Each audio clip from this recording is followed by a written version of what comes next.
ശ്മശാനവാസിയായ പരമേശ്വരൻ നാഗങ്ങളെ ആഭരണങ്ങളായും പുലിത്തോൽ വസ്ത്രമായും ധരിച്ചിരിക്കുന്നു. ഏതൊരു വസ്തുവിലും പരമേശ്വരൻ വ്യത്യാസം കാണുന്നില്ല.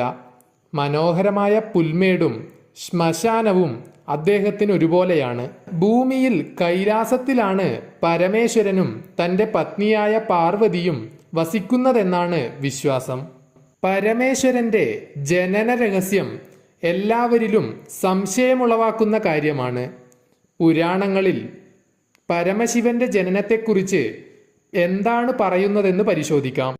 ശിവപുരാണപ്രകാരം മഹാദേവൻ സ്വയംഭൂവാണെന്ന് പറയപ്പെടുന്നു. അതിനാൽ തന്നെ പരമശിവൻ ജനനത്തിനും മരണത്തിനും അതീതനായി നിലനിൽക്കുന്നു.